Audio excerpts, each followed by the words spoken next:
It's time. It's time for every one of us. If we get knocked down, we won't just get up.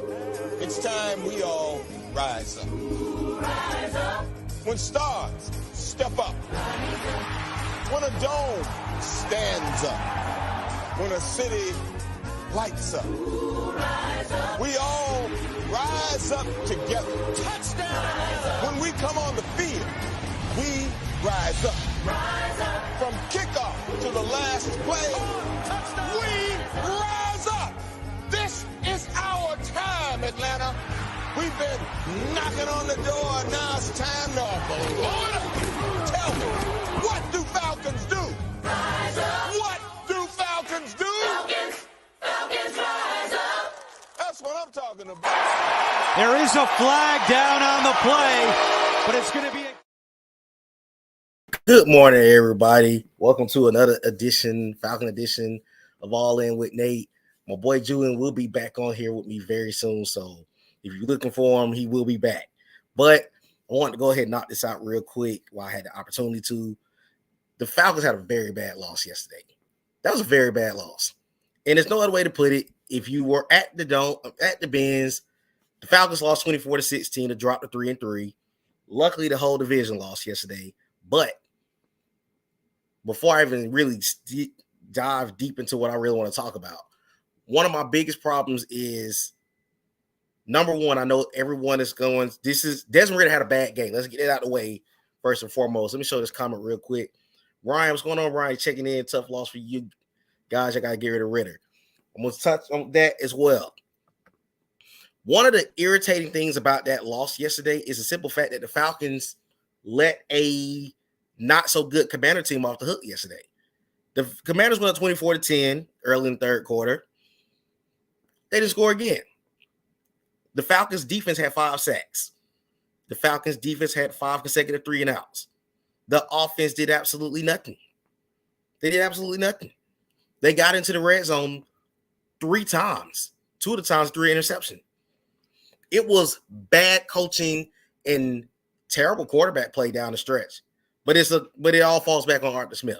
I think yesterday's loss was 70% Arthur Smith, 30% Desmond Ridder. Because the second interception, matter of fact, I want to pull that interception up because I'm actually talking about this play real quick. Let me pull it up on the screen. So if you were watching the game live, we got a delay of game. It was was it second or third? It was 3rd and goal at the 2.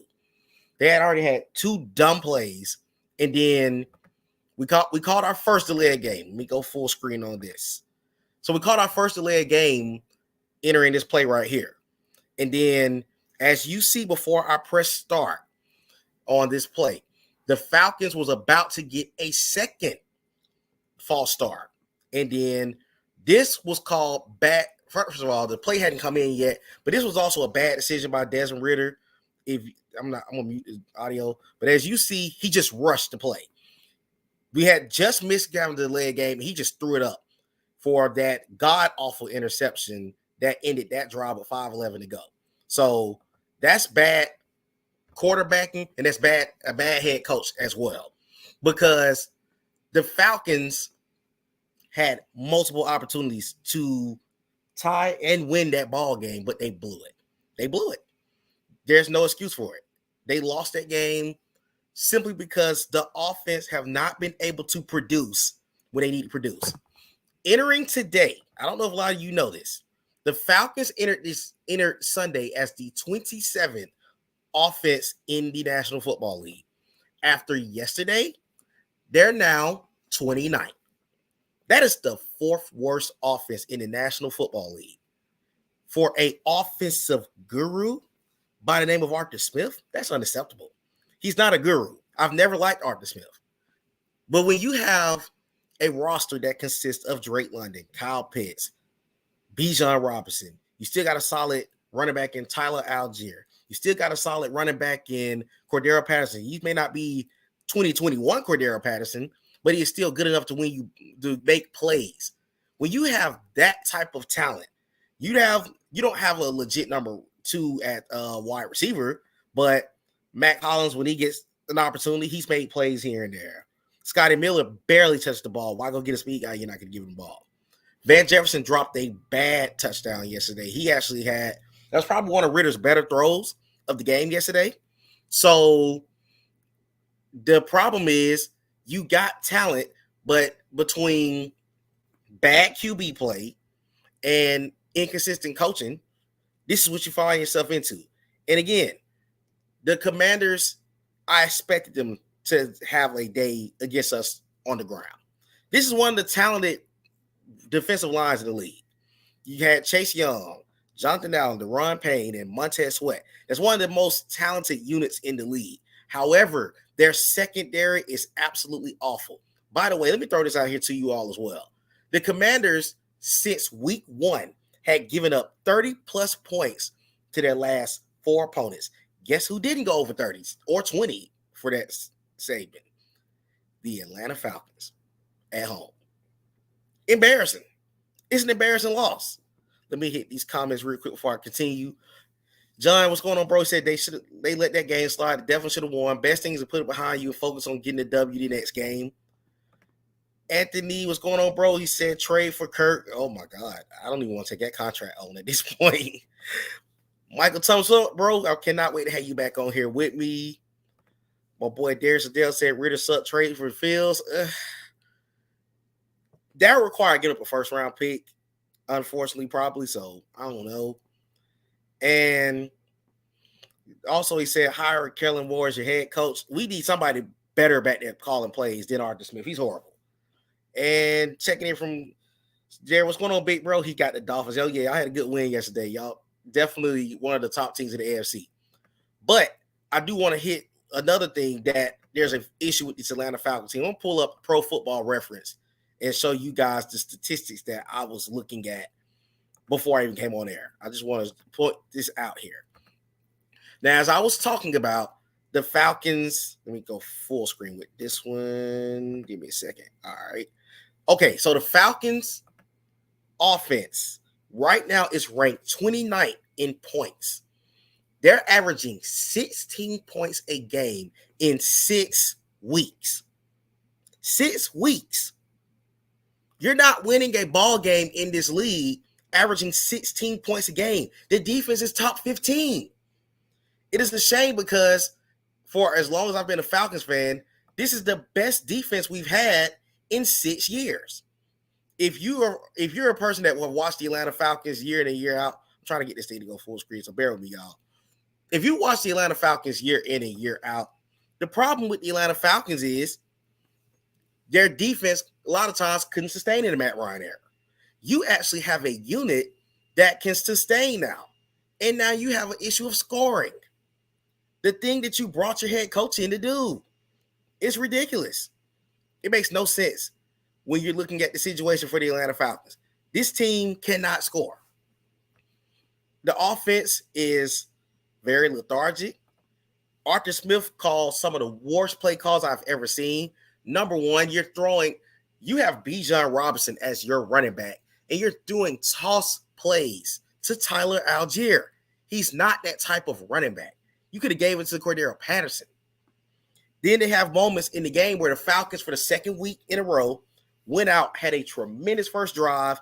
Kyle Pitts scored his first touchdown of the season, and then the offense goes completely out of whack for the rest of the game. You did get another touchdown, but at the end of the day, you accounted for 9 more points after the opening drive. That makes no sense. But this is what you're supposed to be bringing in as an offensive-minded head coach. He's not the guy. It comes a point where the organization has to realize what they have. He is not the guy. And at this point, this is bigger than Desmond Ridder. Desmond Ridder's not good either. This is a guy who is, 10 starts in his professional career, and he doesn't have it either. But this also goes back to last season. Marcus Mariota was not the prototypical quarterback that the Falcons needed either. I was not a Marcus Mariota fan. You all remember I used to get that man a lot of problems week in and week out on these streams last year. It's literally the same situation with better talent, and it's awful. But at this point, the problem is starting to become this. The Falcons have a talented potential playoff caliber roster, but they will be held back by the head coach and by Desmond Ridder. Just want to show that statistics. I'm going to come back on the screen and address one thing that's really been on my mind about this Atlanta Falcon team. I said it in a preseason stream if you watched it. I said that the Falcons have been 7-10 the last 2 seasons. Arthur Smith is the first head coach that I can remember in my time being a Falcons fan that didn't get anything going with this ball club quick. We can go back to the Dan Reeves era in the 90s. Dan Reeves had the Falcons in Super Bowl in season 2. Jim Moore had the Falcons in the playoffs in the first season. He got fired at the 3 seasons, but Barbara Catrino, not even going to talk about that dude. He didn't even last a season, so we're not even going to talk about him. Mike Smith not only took the Falcons to the postseason, we've had 5 straight winning seasons the first 5 years he was here. Dan Quinn took us to a Super Bowl year number 2. So if you realize something that I'm going to keep saying here, most head coaches have been taking Atlanta to the postseason in the first year or 2, or maybe even 3. But the problem is Arthur Smith first came in and said we weren't rebuilding. And then we didn't have a good season. We traded Matt Ryan. We got rid of a lot of people that we should have probably moved on from at the end of the Dan Quinn era. And then you finally set yourself up to have a talented roster this year. And you mean to tell me that the problem's going to be bad QB play and a bad coach, bad offensive mind? How? This is what you was brought in to do. But also the Atlanta Falcons, let me do one more thing about this football team. We need to stop pursuing coordinators that was great because of what they had. That's what we need to stop doing. That's the reality of the situation with the Atlanta Falcons. Dan Quinn, even though he took us to a Super Bowl, was a part of one of the greatest defensive units of all time with that Legion of Boom Seahawks. We were talented enough to put a decent defense together and go to a Super Bowl. Should have won it, but that's a topic for another day. But there was no sustainability after that. Then you bring in Arthur Smith, whose rushing attack was elite because of Derrick Henry. Derrick Henry has still been Derrick Henry since Arthur Smith became the Atlanta Falcons head coach. Can you say the same about him? No, you can't. At this point, you're in year 3. So now questions are going to have to start being answered. Because as I've said before, the Falcons are 6 seasons in not having a winning record. You cannot do it again this season and think that man should survive another year. You have to fire the head coach if you don't find a way to win at least 9 games with this team. Because that was my startup for him. Because there's still some issues that the Falcons need to address as a ball club. But let me hit some of these comments and catch you guys up. Duke Dub said free Pitts. The crazy thing about it is Kyle Pitts has actually started getting involved in the offense over the last maybe 2 to 3 weeks. He wasn't as productive as he's been in previous weeks, but he's starting to get a little more involved in the thing. And then you also have to scheme for a tight end. So there's a little bit of that. Brother Joe, what's going on, boy? He said, Big Nate, what's going on, man? All right. Ryan Burns said draft a Washington quarterback or Shedeur if he come. If you've been following my page on Facebook, you have seen me say that Michael Penix Jr. would be the guy that I would replace Desmond Ridder with if the Falcons decide to go QB next offseason, which I think they should. To me, at this point, and I might, a lot of people may not agree with me on this, but I have to be honest about this situation. If we gave Marcus Mariota 14 games last season, he's going to give, first of all, Arthur Smith is arrogant. If you don't realize it by now, you should watch his press conferences. He's arrogant.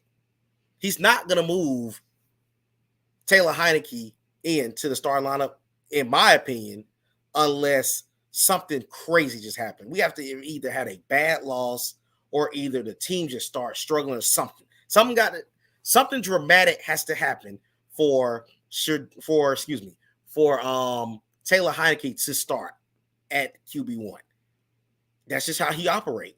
We were calling for Ritter last season when Marcus Mariota was up and down, and they didn't make the move then either. So I just think that that's going to be the unfortunate issue for the Falcons. Antoine Speaker said, "What's going on, sis? How you doing?"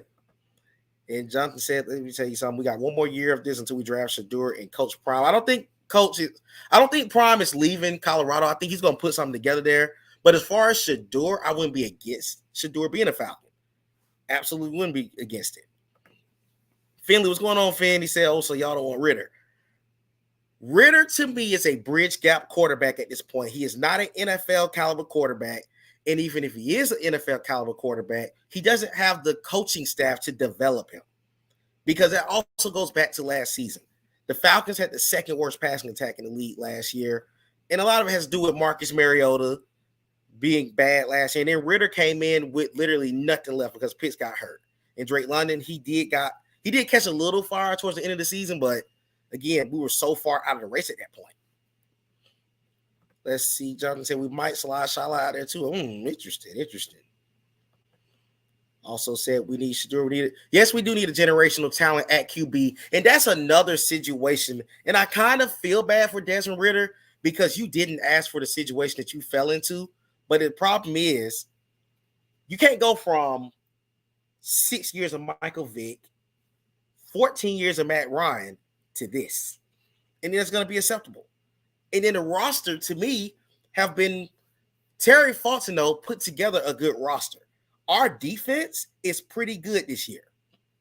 As quiet as it's been kept, the defense has been pretty good this year. But unfortunately, it's not much you can really – the Falcons' defense has given up at max 24 points, and that was yesterday. That was it. We always talk about we don't get sacks. They got 5 sacks yesterday. They were bend but don't break. They kept the team in the game, and the offense still couldn't get going. It's ridiculous at this point. Your offense is causing you to lose. Now, I'm going to put it to you like this. Should we have the first 2 games? I have no issue with those games now. We didn't show up against the Lions, but the Lions are one of arguably the best teams in the league this year. That team is coming. So if you haven't been watching the Detroit Lions, you better be paying attention to them. That team is on the rise. Jacksonville has been hot ever since the Atlanta game. They've won 3 in a row. So those were 2 understandable losses. This Commanders loss was no excuse when Justin Fields just put 40 on their head last week at home. So if Justin Fields and that terrible Chicago offense can put 40 on their head and we can only put 16, there's an issue at this point. Very issue at this point. Then let me go back to the comments. And he said he's going to stay. I think he's going to stay another year as well. You know, because we don't need a field gap quarterback. Yes, we do. We need a foundation quarterback for the type of talent we have on this team right now. Ryan also agrees that Ritter would have to get hurt. I agree. Rashawn, what's going on, bro? He said trade for Kirk. I don't think we'll do that. That money is just too ridiculous at this point. And also, Jonathan agreed he'll take Mike from Washington. Let's see. Finley said, it shows he didn't have nobody to learn from. They just put him in that water with the sharks. Most great quarterbacks said that's a very, very true statement. I agree 100%. To me, they did it wrong. The Falcons went and drafted Ritter to sit behind Marcus Mariota, who was another quarterback who was bouncing around as a backup. Most quarterbacks get a chance to learn under a solid backup. Even the situation, go look at Carolina right now. The situation with Carolina, yes, Bryce Young is their quarterback of the future, but he has an Andy Dalton veteran that you learn from. Because Dalton wasn't always an elite. He was an elite quarterback, but he was good enough. They got the Bengals in the postseason several times in his prime. So you didn't have a solid quarterback. And then the Deshaun Watson race essentially screwed your relationship with Matt Ryan. So if you were going to get you a quarterback, I would have rather you said, we might as well get a quarterback in 21. There was no quarterbacks to really go out there at 21 other than Justin Fields. But I don't think the Falcons' mindset was to go after Justin Fields at that time. But even last season, you could have got you a veteran to get you someone to learn up under. But the Falcons they've done it so backwards.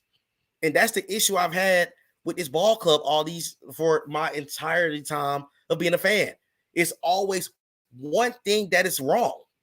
And in this case, your talent is there. When you look at the roster, there's several things that the Falcons bring to this table that if you get the right offensive mind in here, the right quarterback, this is potentially a postseason team. Not a Super Bowl team by any means. They're not keeping up with the Cowboys, the Niners, the Eagles. They're not keeping up with all those teams, but they could be good enough to win the division at least, because the division is in a total rebuild. But moving on to the next comment, Michael Thomas said the Falcons have a lot of cap space again this offseason. This team will continue to improve around a quarterback. If the team moves on from Arthur, it will be a very desirable job because of all the talent. Yes, it is. And that's the reason why I don't think the Falcons have a choice but to start thinking to themselves, if this guy doesn't work out, you got to start looking at the next option. Because to me, this is the reason why the Falcons' name was thrown in the Deshaun race, thrown in the Lamar race. Could you imagine one of those quarterbacks having this caliber of talent that the Falcons have right now? This team could possibly make some noise.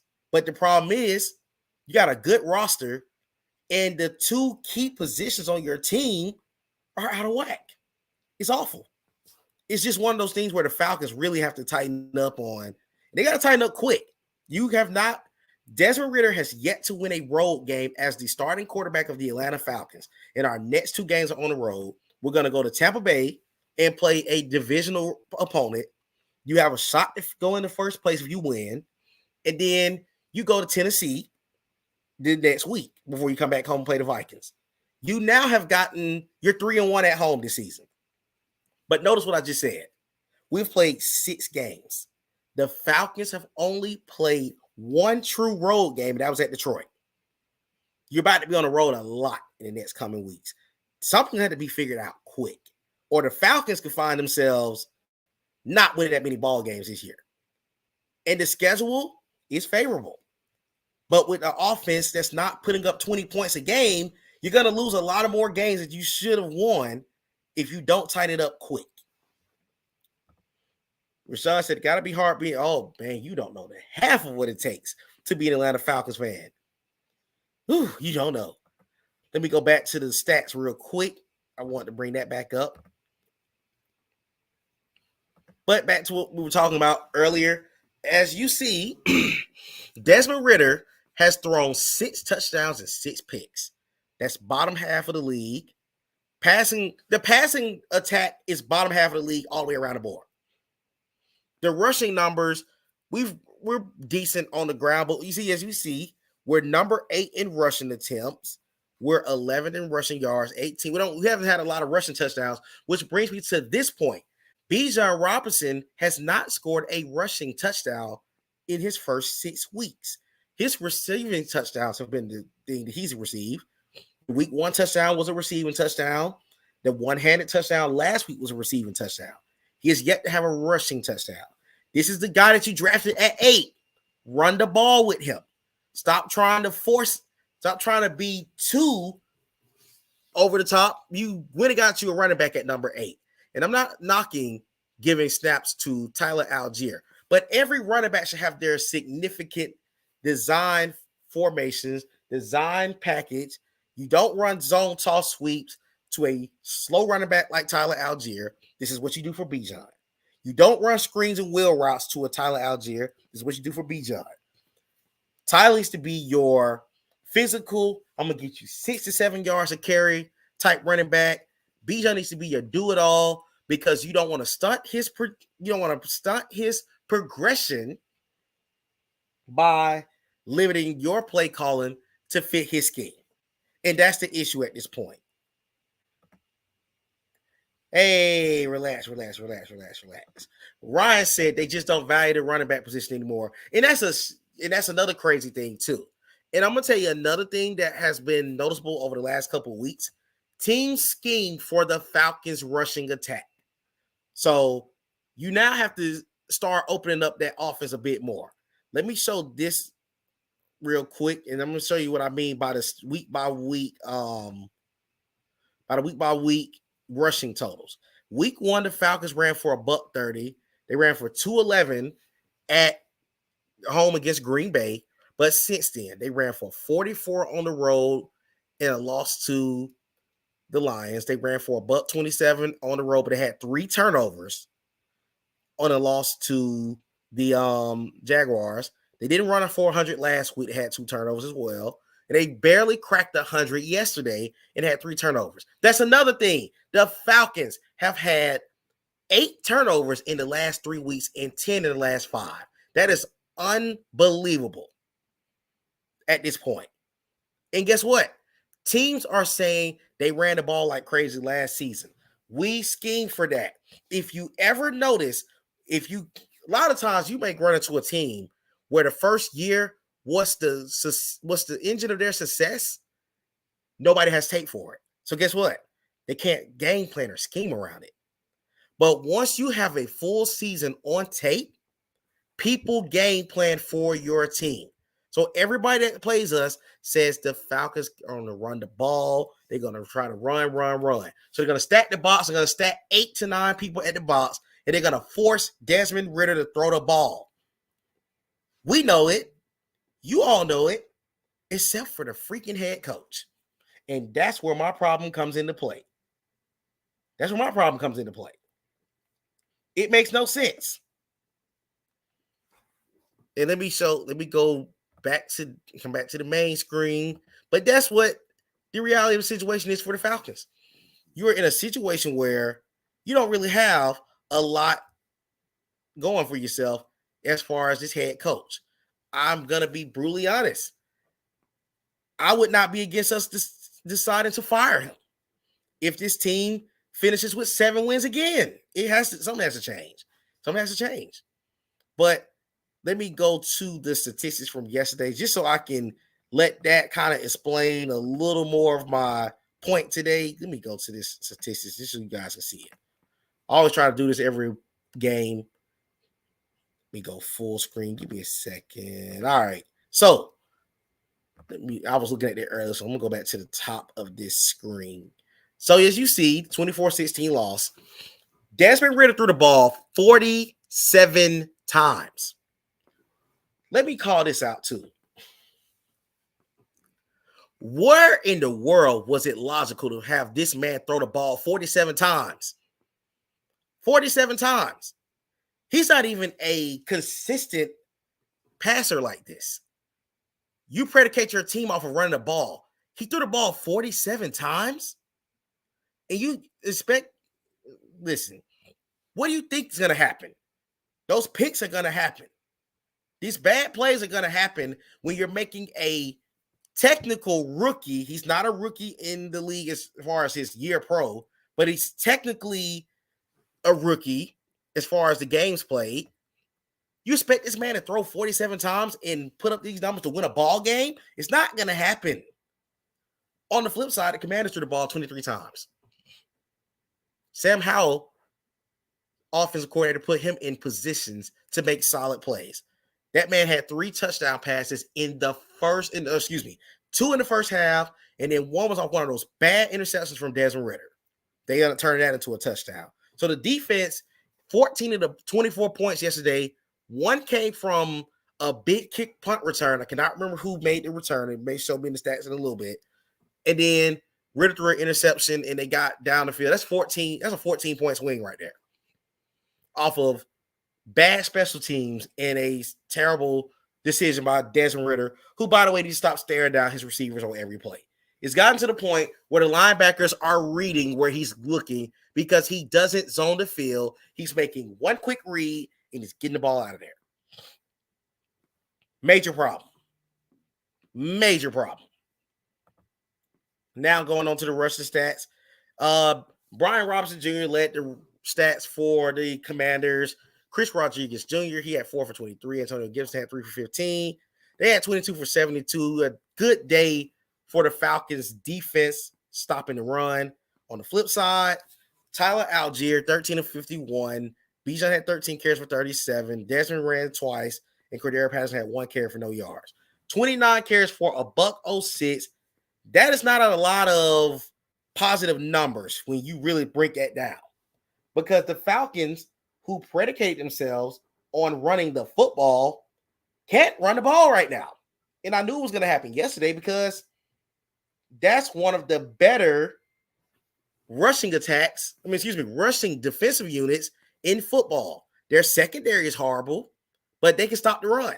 So you knew you were going to throw the ball yesterday, but it was a total lack of creativity by Arthur Smith in the play calling yesterday. So a lot of times we were in second and longs because we couldn't run the ball, and they kept trying to force the rushing attack when it just wasn't working. Awful display by the head coach yesterday. And Mike came in with a perfect comment. He said, no creativity. Bijan should have 20 carries game. Remember Kamara under Sean Payton? They had him in the backfield slot. Wildcat, running reverses. Arthur the relinquished play. Yes, he do. He did relinquish his play calling. I felt this way for at least another year, for at least about 2 seasons. I felt this last season, at least I felt this way because he has too much talent and don't know what he's doing with him. He don't know what he's doing with him. And at this point, you're wasting a solid rookie. It makes 0 sense for you to be in this position. It makes no sense. But that's just the state of the Falcon offense right now. Let's move on to the receiving total. By the way, the numbers don't show this. But in that first half, the Falcons secondary probably had their worst game of the season to start the game. Terry McLaurin was 6 of 81. He ended up finishing 6 of 81. Curtis Samuel was 4 for 42 with a touchdown. Brian Robinson took that screen for a touchdown in the third quarter. That was where the 24 yards came from. But after that bad first half start, they made adjustments, and I got to give them credit for it. The defense kind of stayed true to it. And I like this comment real quick. Katie Bailey was going in and checking in from YouTube, said that Arthur wants to get Bijan involved and also remain loyal to Tyler Algier. And it's a sad thing, and I can understand what he's trying to do with that, but at the same time, when you have drafted a generational running back at the 8th pick of the draft, as we're all saying here, you have to make sure to put him in the best situations. That's not being done for the Falcons. He's out here sometimes lining up as receiver and not getting the ball thrown in his direction. It's already going to a tight end of Jonnu, going to Miko Pruitt, going to Mac Hollins, Cordero Hodge. These are not your star players. You need to go to your star key components on this Falcon offense. Or find another offensive coordinator and a head coach for me because this is ridiculous. But on the flip side, as you see, Drake London, 9 for a $125, no touchdowns. Kyle Pitts had 4 for 43 and a touchdown. Bijan Robinson had 5 for 43 receiving. Matt Hollins, 3 for 41. Jonnu Smith, 4 for 36. As you see, one thing that there's one positive that is starting to take shape. As you see, Drake London had 12 targets. Kyle Pitts had 6. So they're starting to get a little more involved. If things can start to click, Drake London starting to become really involved in the Falcons offense. And if you are a fantasy football player and you don't have Drake London on your team, you might want to pick him up. He's going to start getting more receptions as the week goes along. They're starting to work Kyle Pitts a little bit more into it, but then the Commanders start really playing some tight coverage on him. And I got to give him credit for that. That's the big reason why he didn't have the crazy game he could have had. Bijan Robinson, 5 for 43. You got to get him active in all aspects. If it's not working in the passing attack, rushing the game, screen him, wheel route, short slants, everything that you can to get this man to make a play that he's capable of making, do it. Let me go back to the comments. Michael Thomas said, Van Jefferson likes a weapon. Ritter missed him on a deep ball, but Jefferson got behind the secondary. I love what he potentially brings. I'm going to be honest with you. Van Jefferson kind of slowed up on that play. Now, that was one of the throws I believe Desmond Ritter and him should have connected on. Now, he did miss some throws yesterday. That is true. But that Van Jefferson one, I don't think Van Jefferson ran out on full speed. That would have been 6. Because that play happened in my end zone, actually. All right, let me go down to some of the other statistics. Nobody had a fumble. Again, okay, let's look at this defensive. Cody Barton had 14 freaking tackles. Good Lord. He had 14 tackles for the Commanders. Cameron Curl had 11. As you see, they were on the field a lot. That's another thing I want to show when we get to the statistics of things. But for the Falcons, Nate Landman, let me say this right here. Nate Landman, once we can get a healthy Troy Anderson, he is really a really talented linebacker. I like Nate Landman. He's actually one of those guys. He's on every play. I think he was a good linebacker in preseason, and he's just really taking a step next leap against with the new scheme. I think he looks better in this scheme in comparison to the Dean Pease scheme. So I really like the potential that he's showing. But let's go to let's also salute to Calais Campbell. So Calais Campbell got his 100th sack of his NFL career yesterday. I love the fact the Falcons stopped the game for a minute. Everybody cheered him on. He deserved it. Calais Campbell is still an impactful player at the age of 36. And I wish we could have got him a little bit sooner in his prime, because I love me some Calais Campbell, and I really hope that a lot of these young guys are learning from him. I think that will be a lot of benefit for the other guys on the team. Bud Dupree had a sack and a half as well. Bud Dupree started getting some pressure yesterday. Grady Jarrett had a sack. Arnold Ebiketie had a sack and a half. So, as you see, yesterday was one of the better days for the Falcons' defensive line. And I hope that's a sign that's going to come as the season goes along. I just hope that the Falcons don't screw up on that one. I just really hope they don't. But let me go down to some of the other statistics. As you see, I think it's Casey Toohill had 2 sacks for the Commanders. Interceptions, Kendall Fuller, St. Juice, and Jamin Davis all had interceptions. Jamin Davis had the one on Bijan Robinson to end the ball game for the Commanders. Kick returns. It wasn't a big kick return. That was Jamison Crowder. I forgot about Jamison Crowder. Went back to the Commanders. So Jamison Crowder had that 61-yard punt return that set up the Commanders' lead, and they never relinquished the rest of the game. So Jamison Crowder gave him a big boost on special teams. Bradley Pinion has 3 punts. Tressway had 6. Another good crowd by the Falcons, 69,921. Again, the Falcons crowds are coming out. You got to stop. This is what irritates me about losses like this. You want the fans to come out, and the fans are packing the building out, bringing home field advantage, and you lose dumb games like that. That makes no sense to me.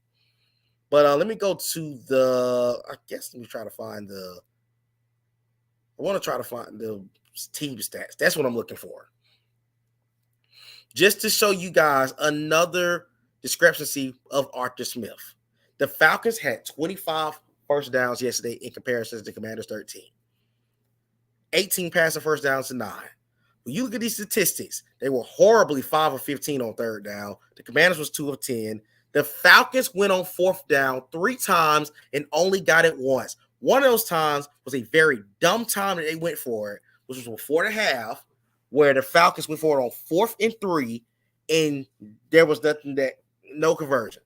The second one was a ill-advised interception. So when you're looking at the fact that the Falcons forced 3 fourth down conversions and 2 of them they didn't even convert, it was wasteless.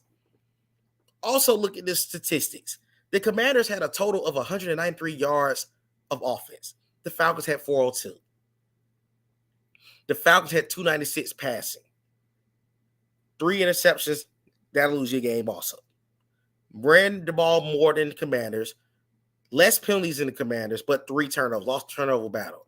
But look at this glaring total, and I want to put this right here and highlight this for all of you watching. The Falcons held the ball for 36 minutes. 36 minutes. And lost the game. That right there tells you how bad of a head coaching job this was on Sunday, and how your quarterback literally threw you out the game. So, them are the 2, in my opinion, that are fault for this loss. Those 2, it start right there. And Mike said, if you would have told me those stats prior to the game, I would have thought the Falcons won by 2 scores. Yes, we did. We gave this game away. This is the third straight season where the Falcons had a idiotic loss to the Commanders. Last season, we had an interception at the 2-yard line. The year before that, the Falcons blew like I want to say we were up like 16, and we lost the game late to the Commanders. We've always found a way to lose dumb games to the Commanders. I do not understand why. But again, that's the situation. And then let me also talk about this. Let me come back to the screen and talk about this. That horrible decision on that last touchdown when we went for 2, that was one of the most idiotic decisions I think I've ever seen by Mike Smith. Excuse me, Mike Smith.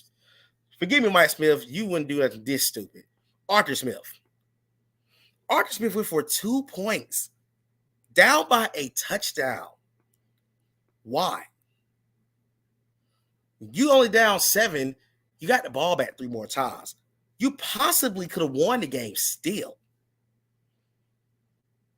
That's all I'm saying. You possibly could have still won the game. But, I mean, it's bad. This is just a bad loss. Very bad loss.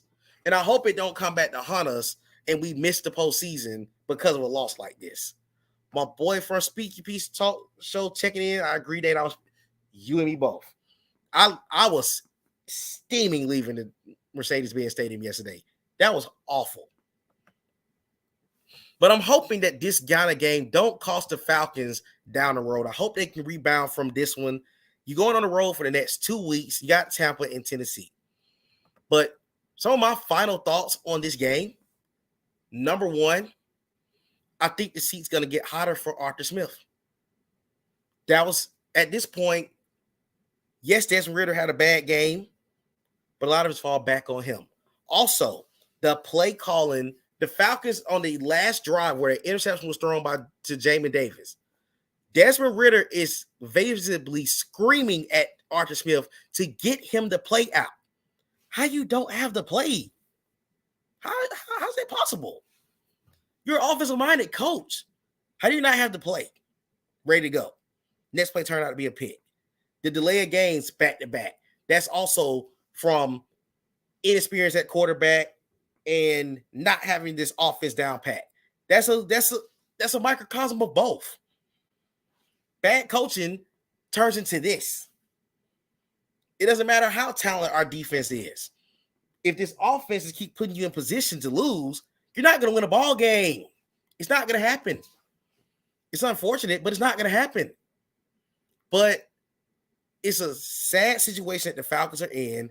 They're 3-3. Luckily, you're in the thick of the NFC South. If you can find a way to win next week, you're 4-3, and you can be in first place. If you lose next game, we're going to have some problems. But again, I don't think that they're going to bench Ridder right now just because it's not Arthur Smith's caliber. We know him. He wants to try to force to the fan base and to the media that, hey, I'm going to show you guys that I know what I'm doing. You don't. And it's okay. You don't. You're not the guy that should be our head coach. The Falcons need to find somebody better to call shots for this talented ball club because you are not going to be the guy to get us back to contention or even Super Bowl contention. You're not that guy. It's okay. You have an idea of what you want to be, but you're a better offensive coordinator than a head coach. Sorry. That's the reality of the situation. This is probably our most questionable hire that I've seen in my time of being a Falcons fan. Mind you, I'm 32.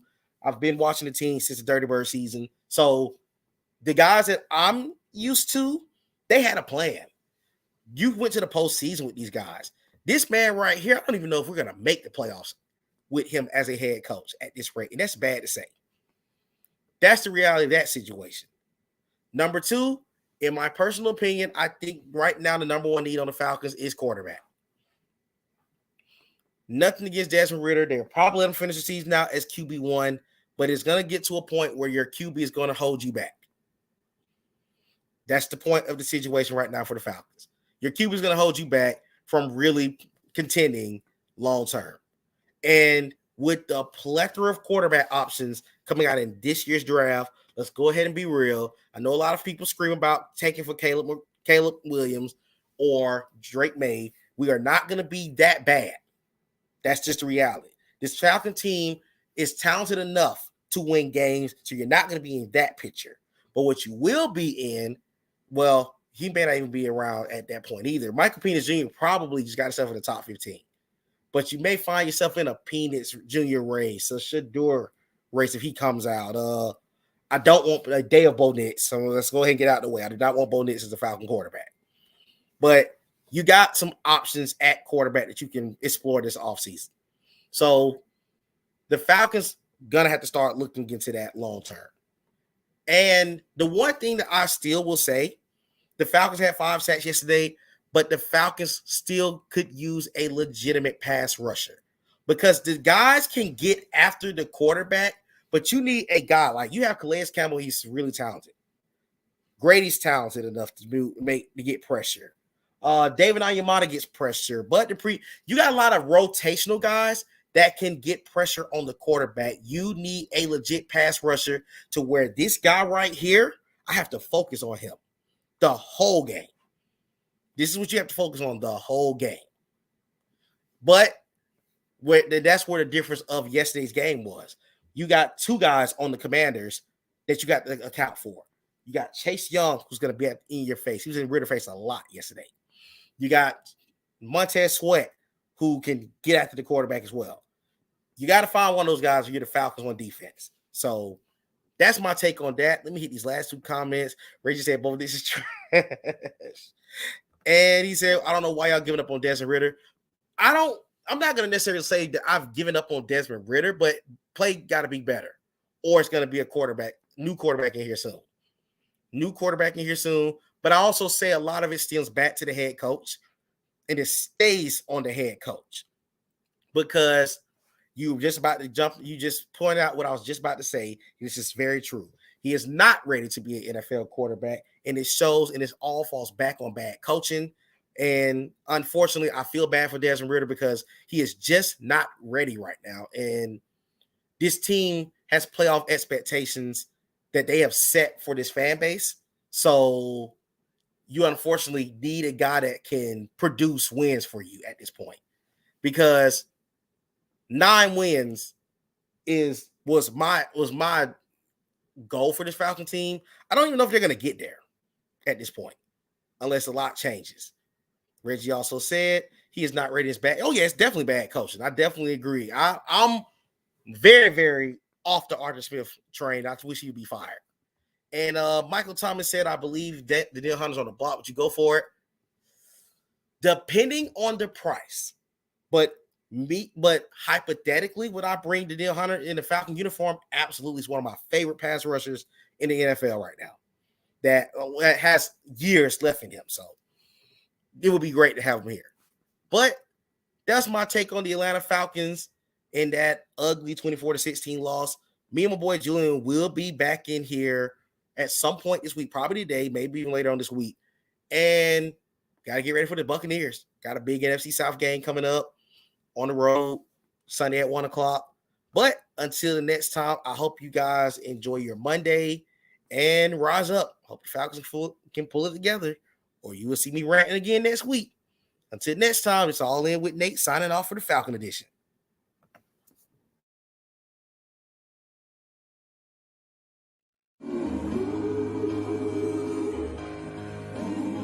Can you feel it? It's time. It's time for every one of us. If we get knocked down, we won't just get up. It's time we all rise up. Rise up. When stars step up. When a dome stands up. When a city lights up. We all rise up together. Touchdown! When we come on the field, we rise up. Rise up. From kickoff to the last play, we rise up. This is our time, Atlanta. We've been knocking on the door. Now it's time to blow it up. Tell me, what do Falcons